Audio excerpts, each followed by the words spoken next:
Hi friends, welcome to my channel. ఈరోజు గోరుచిక్కుడుతో ఒక మంచి టేస్టీ రెసిపీ చేసి చూపిస్తానండి. అంతకంటే ముందుగా ఈ గోరుచిక్కుడు వల్ల మనకి చాలా బెనిఫిట్స్ ఉన్నాయి, ఒకసారి చెప్తాను. మనం 1 kg మటన్ తింటే ఎన్ని క్యాలరీస్ అయితే మన బాడీకి వస్తాయో, జస్ట్ 100 గ్రామ్స్ గోరుచిక్కుడు తింటే అన్ని క్యాలరీస్ మన బాడీకి రీచ్ అవుతాయంటండి. అన్నిటికంటే ఇది హెల్త్కి చాలా చాలా మంచిది, హార్ట్కి కూడా చాలా మంచిదండి. ఇక్కడ మేము ఈ కర్రీకి ఒక 1/4 kg గోరుచిక్కులతో చేసి చూపిస్తానండి.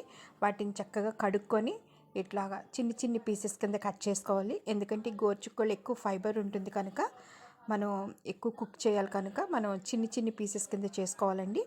ఫస్ట్ మనం ఒక బాండీ పెట్టుకొని, కడిగి పెట్టుకున్న చిన్ని చిన్ని పీసెస్ ఉన్నాయి కదా, వాటిని బాండీలో వేసుకొని కొద్దిగా ఒక చిన్న స్పూను, ఒక మనం టానిక్స్ అవి పట్టిస్తారు చూడండి, అంత స్పూను సాల్ట్ వేసుకొని, ఒక 1 గ్లాస్ వాటర్ పోసుకొని, అంటే 1 గ్లాస్ అంటే పెద్దది కాదు, చిన్ని గ్లాస్ వాటర్ పోసుకొని మనం చక్కగా మూత పెట్టుకొని, ఆ ఉప్పులో ఆ గోరుచిక్కుడు పీసెస్ అన్నీ చక్కగా కుక్ అయ్యే వరకు మనం బాయిల్ చేసుకోవాలండి, లో ఫ్లేమ్లో పెట్టుకొని. ఈ లోపల దీనికి కావాల్సిన మనం ఒక పేస్ట్ ఒకటి తయారు చేసుకోవాలి. దానికి కావాల్సిన ఇంగ్రీడియంట్స్ చెప్తాను. ఒక పెద్ద ఆనియన్, అలాగే గసగసాలు ఒక 2-3 ఎండుమిర్చి, అలాగే నువ్వులు 2 స్పూన్స్, తర్వాత చిన్ని అల్లం మొక్క ఒక 7-8 వెల్లుల్లి రెబ్బలు, నెక్స్ట్ కరివేపాకు.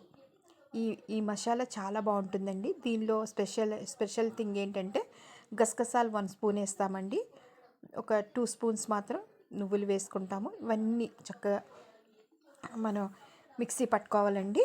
ఒకవేళ కొద్దిగా అవి నువ్వులు ఉంటాయి కనుక మిక్సీ సరిగ్గా రన్ అవ్వదేమో, అప్పుడు మీరు ఒక 2-3 స్పూన్స్ వాటర్ కూడా పోసుకొని చక్కగా పేస్ట్లా తయారు చేసుకోవాలండి.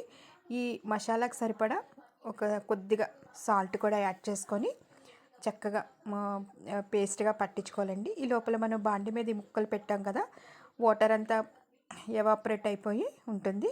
తర్వాత సేమ్ బాండీలో మనం ఒక 2 స్పూన్స్ ఆయిల్ వేసుకొని, వెల్లుల్లి రెబ్బలు, కరివేపాకు, జీలకర్ర, అలాగే 1 స్పూన్ ధనియాల పౌడర్ వేసుకోవాలండి.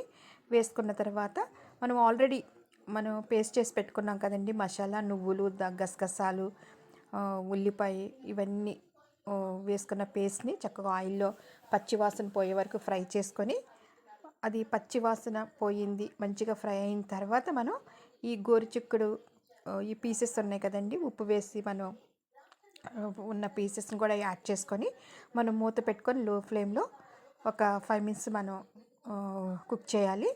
అప్పుడు ఈ మసాలా ఈ ముక్కలన్నిటికీ పట్టుకొని చాలా బాగుంటుందండి. ఒకసారి ఇంకా కాస్త వాటర్ ఏదైనా ఉంటే మాత్రం మనం గరిటతో లో ఫ్లేమ్లో మనం కలిపి పెట్టుకోవాలి, లేకపోతే ఫ్లేమ్ కనుక పెంచితే కొద్దిగా అడుగంటుతుంది. ఇంకా మనం దించే ముందు దీనికి సరిపడా 1 స్పూను కారం వేసుకోవాలండి. ఒకవేళ కారం ఎక్కువ తిందామనుకుంటే కొద్దిగా ఎక్కువ యాడ్ చేసుకోవచ్చు, అది మీ చాయిస్. ఇంకా ఈ పచ్చివాసన పోయే వరకు ఒక్కసారి మొత్తం అంతా కలిపి పెట్టుకొని, ఇంకా మనం రైస్లోకైనా పుల్కాస్లోకి అయితే చాలా బాగుంటుందండి. దీనిలో మనం గసగసాలు 1 స్పూన్ యాడ్ చేసాం కనుక కర్రీ ఒక డిఫరెంట్ టేస్ట్లో చాలా బాగుంటుందండి. ఇది మాత్రం మనం ఫ్రీక్వెంట్గా తింటే ఎవరికైనా నర్వస్ ప్రాబ్లం ఉంటే అది రిమూవ్ అయిపోతుందంట. Thank you.